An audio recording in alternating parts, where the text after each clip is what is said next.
రాజుగారు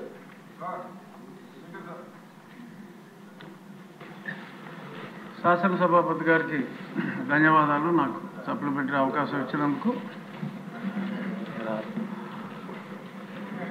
ఈ మంత్రివర్యులు ఇంకెంతంత ధనం అవసరమో వివరంగా చెప్పడం జరిగింది. నేను దాని గురించి ప్రస్తావించకుండా నేను ఒక క్వశ్చన్ ఏంటంటే, క్రీడలు అనేది చాలా అవసరం విద్యార్థులకి. ప్రభుత్వ పాఠశాలల్లో నేను చాలా పాఠశాలల్ని సందర్శించడం జరిగింది గత ఒక నెల రోజులుగా. మంచి ప్రాంగణాలు, 1 ఎకరం మొదలుకొని 5-6 ఎకరాలు వరకు కూడా క్రీడా ప్రాంగణాలు ఉన్న జిల్లా పరిషత్ పాఠశాలలో నా నియోజకవర్గం ఉండి నియోజకవర్గంలోనే సుమారు 35 ఉన్నాయి. సరైన ప్లే గ్రౌండ్స్ ఎక్కడా లేవు. సో కాబట్టి ఆ ప్లే గ్రౌండ్స్ క్రియేట్ చేసి పిల్లల్లో ఒక క్రీడా స్ఫూర్తి, అంతసేపు పరీక్షలు మార్కులు రాకపోతే ఆత్మహత్యలు ఇటువంటివి కాకుండా ప్రతిరోజు ఫిజికల్ డైరెక్టర్స్ ఉన్నారు, వాళ్ళకి పని లేదు. సో ఫిజికల్ డైరెక్టర్స్ కూడా పని ఉండేలాగా క్రీడల్ని ప్రోత్సహించే మార్గం గౌరవనీయులైన మంత్రివర్యులు ఆలోచించే విధానం ఏమైనా ఉందా? ఈ విషయంలో నేను నా నియోజకవర్గంలో జన్మభూమి చంద్రబాబు నాయుడు గారి జన్మభూమి స్ఫూర్తితో కొన్ని కార్యక్రమాలు చేపట్టడం జరిగింది. ప్రజలే ఆ ప్రాంగణాన్ని మంచి పర్యావరణం ప్రేమికులందరూ చక్కని మొక్కలు కాదు చెట్లే తీసుకొచ్చి కడియం నుంచి నాటి అన్ని కోర్ట్స్, ఆడపిల్లలకి ఖోఖో కానీ టెన్నికాయిట్ కానీ, మగవాళ్ళకి వాలీబాల్, షటిల్, ఇటువంటి ప్రాంగణాలని ప్రజలే క్రియేట్ చేసుకుంటున్నారు. అంటే ఇంకా చాలా వేల కోట్లు కావాలన్నారు కాబట్టి అన్ని వేల కోట్లు అవసరం ఉండదు. ఆ మధ్య పవన్ కళ్యాణ్ గారు ఆయనతో టీ తాగితే కూడా ఒక ఫండ్ రైజింగ్ పెట్టారు. అలాగే లోకేష్ గారితో అరకు కాఫీ తాగడానికి కూడా చాలామంది ముందుకు వస్తారు. సో ఆయన అలాంటి కార్యక్రమం ఏదైనా పెట్టే ఉద్దేశం ఉందా అని క్వశ్చన్ రూపంలో అడుగుతూ, ఆయన స్ఫూర్తితో చాలామంది ఈ స్కూల్స్లో ఈ క్రీడల్ డెవలప్మెంట్కి అంత తొందరగా బెల్కొట్టేయచ్చు సార్ అని అంత సమయం తీసుకోవాలి. లేదు, అనుబంధం జస్ట్ అయిపోవచ్చు సార్.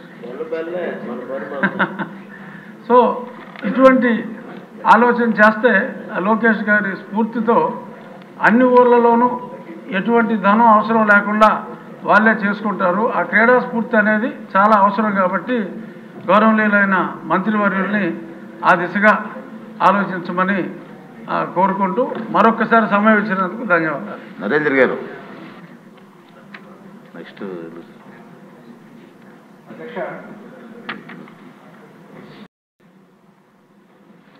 అధ్యక్ష, ఈ సబ్జెక్ట్ మీద శ్రావణ్ గారు, రాజు గారు, నరేంద్ర గారు, సాంసరావు గారు మాట్లాడటం జరిగింది. అధ్యక్ష, వాళ్ళు మాట్లాడితే కాదు, గౌరవ సభ్యుల మనోభావాలన్నీ వాళ్ళు చెప్తాం జరిగింది. ప్రధానంగా నరేంద్ర గారు అడిగారు, శ్రావణ్ గారు కూడా అడిగారు, సాంసరావు గారు కూడా అడిగారు. అధ్యక్ష, తప్పనిసరిగా నాడు నేడు పైన ఒక ఎంక్వైరీ ప్రభుత్వం వేస్తుంది, అంటే ఎలాంటి సందేహం లేదు.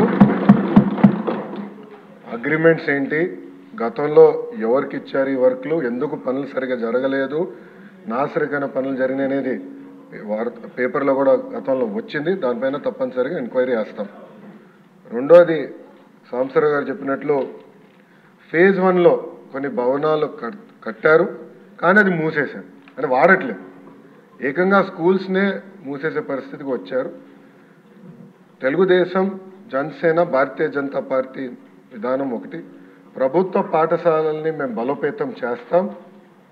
ప్రైవేట్ పాఠశాలలకి ధీటుగా ప్రభుత్వ పాఠశాలలు తీర్చిదిద్దాలనేది మా లక్ష్యం. అందుకే చంద్రబాబు నాయుడు గారి నాయకత్వంతో మెగా డిఎస్సి కూడా ప్రకటించాం. ఉపాధ్యాయుల పోస్టులు కూడా భర్తీ చేస్తున్నాం. నెక్స్ట్ ఇయర్ ఏదైతే స్కూల్ ఓపెన్ అయ్యే సమయానికి ఉపాధ్యాయులు కూడా పకడ్బందీగా మేము ఏర్పాటు చేస్తాం.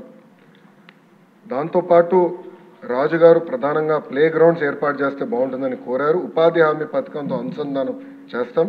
పవనంతో నేను చర్చిస్తాను. ఆయనతో పాటు మన స్పోర్ట్స్ మినిస్టర్తో కూడా ఆల్రెడీ డిస్కషన్ చేశాను. ఇంటర్ స్కూల్ కాంపిటీషన్ ఎట్లా పెట్టాలి, ఇంటర్ డిస్ట్రిక్ట్ కాంపిటీషన్స్ ఎట్లా ఏర్పాటు చేయాలి, కేవలం స్పోర్ట్సే కాదు, ఆర్ట్స్ అండ్ క్రాఫ్ట్స్ని ఎట్లా ప్రోత్సహించాలి అని దానిపైన మేము కూడా డిస్కస్ చేస్తున్నాం. సాంసర్ గారు అన్నట్లు ఉపాధ్యాయుల్ని కూడా పెద్ద ఎత్తున హెరాస్మెంట్ జరిగింది. గత ప్రభుత్వం వాళ్ళకి అనేక యాప్లు ఇచ్చి వాళ్ళు అన్ని రకాలుగా ఇబ్బంది పెట్టిన విషయం వాస్తవం. పాదయాత్రలో కూడా ఉపాధ్యాయులను కలిశారు, వాళ్ళ సమస్యలు నాకు చెప్తాం జరిగింది.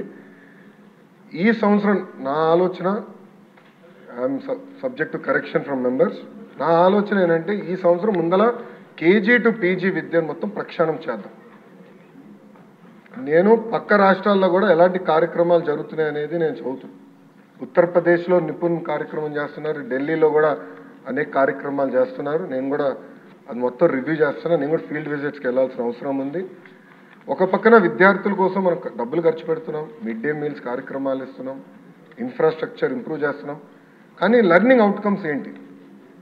ఎందుకంటే మంగళగిరిలో కూడా నేను ఉపాధ్యాయులను కలిసినప్పుడు వాళ్ళు అదే అడిగారు, 6వ తరగతి వరకు మీరు ఏం నేర్పించకుండా మాకు తోయేసి మంచి మార్కులు రావాలంటే ఎట్లా వస్తాయి? సో లెర్నింగ్ అవుట్కమ్స్ ఎట్లా మెజర్ చేయాలి అని దానిపైన కూడా మేము చర్చిస్తున్నాం. కేజీ టు పీజీ నేను పాదయాత్రలు కూడా చెప్పాను, కరికులంని బలోపేతం చేయాలి, రీవర్క్ చేయాల్సిన అవసరం ఉంది. అది చేసే ముందర పక్క రాష్ట్రాల్లో ఏం జరుగుతుందో కూడా నేను చూస్తున్నాను అధ్యక్ష. దానివల్ల వాళ్ళకి వచ్చిన అవుట్కమ్స్ ఏంటి అనేది మేము చదువుతున్నాం. ఆ మొత్తం రోడ్ మ్యాప్ ప్రిపేర్ చేసి సంఘాలతో కూడా మేము చర్చించి అందరు బయ్యన్ అయిన తర్వాత ఆ రోడ్ మ్యాప్ ప్రజల ముందర పెట్టాలనేది నా లక్ష్యం. దాని తర్వాత ప్రజల దగ్గర నుంచి కూడా అభిప్రాయ సేకరణ చేసిన తర్వాత ఆ కార్యక్రమాన్ని మేము అమలు చేసి నెక్స్ట్ అకాడమిక్ ఇయర్కి తీసుకొస్తాం. అంటే గత ప్రభుత్వం లాగా రివర్స్ టెండరింగ్ అనే హడావిడిగా చేసి పోలవరం ఎట్లయితే సర్వనాశనం చేశారో అలా నేను చేయదలుచుకోవాలి విద్యా వ్యవస్థని. విద్యా వ్యవస్థలో కూడా అనాలోచిత వల్ల చాలా దెబ్బతిని. సిబిఎస్ఈ కరికులం అన్నారు, కొన్ని స్కూల్స్ ఏమో CBSE curriculum with CBSE examination అన్నారు, మళ్ళీ మధ్యలో ఐబీ అన్నారు, తర్వాత టోఫెల్ అన్నారు, డిక్షనరీ అన్నారు. అంటే కొంచెం గందరగోళంగా ఉంది. ఇది మొత్తం కొంచెం స్ట్రీమ్లైన్ చేయాల్సిన అవసరం ఉంది. ఎందుకంటే మన పిల్లల భవిష్యత్తు దీనిపైన ఆధారపడింది. సో సిస్టమేటిక్గా చేయాల్సిన అవసరం ఉంది. తొందరపాటు నిర్ణయాలు కాకుండా సిస్టమేటిక్గా చేయాలనేది నా ఆలోచన. అధ్యక్ష, 2019 నుంచి 24 అని మీరు చూస్తే 2019లో అంటే ఆనాడు తెలుగుదేశం ప్రభుత్వం హయాంలో 38,98,000 మంది విద్యార్థులు ఉన్నారు. 5 సంవత్సరాలు వేల కోట్ల రూపాయలు ఖర్చు పెట్టిన తర్వాత అది 38,26,000 మంది విద్యార్థులకు తగ్గిపోయింది. అంటే 72,117 మంది విద్యార్థులు ప్రభుత్వ పాఠశాలలో తగ్గిపోయారు. ఇది కరెక్ట్ కాదు, అంటే ఎక్కడో లోపాలు జరుగుతున్నాయి, అంటే డౌట్ లేదు. అదేవిధంగా 117 జియో గురించి కూడా సభ్యులు నా దృష్టికి తీసుకొచ్చారు. అది కూడా మేము డిస్కషన్లో ఉంది. దానిపైన కూడా తొందరలోనే ఒక నిర్ణయం తీసుకుంటాం. కానీ ఎన్డీఏ ప్రభుత్వ ఆలోచన వెరీ క్లియర్. ఉపాధ్యాయులు నియమిస్తాం, ఆగిపోయిన పనులు పూర్తి చేస్తాం, జరిగిన పనులపైన తప్పనిసరిగా ఎంక్వైరీ చేస్తాం. థ్యాంక్ యూ అధ్యక్ష. మంత్రి గారు కూర్చోండి. మంత్రి గారు సభ్యులకి వచ్చిన ఏంటంటే ఎంక్వైరీ జరగాలి, దానికి మీరు తీసుకొచ్చే చర్యలు ఇది అవసరమైన చెప్తూ బాగుంటుంది నా ఉద్దేశం. అధ్యక్ష, గౌరవ సభ్యులు ఎంక్వైరీ కోరారు అధ్యక్ష, తప్పనిసరిగా ఎంక్వైరీ చేస్తాం అధ్యక్ష. దాని తర్వాత నెక్స్ట్ సెషన్ అంటే ఎంక్వైరీ నివేదిక వచ్చిన తర్వాత నెక్స్ట్ సెషన్లో నేను టేబుల్ చేస్తాను. Okay, thank you. లేదు శ్రావణ్ గారు ఒక్క క్వశ్చన్కి ప్లీజ్ వినండి. ఒక క్వశ్చన్కి 37 minutes అయింది అంతే.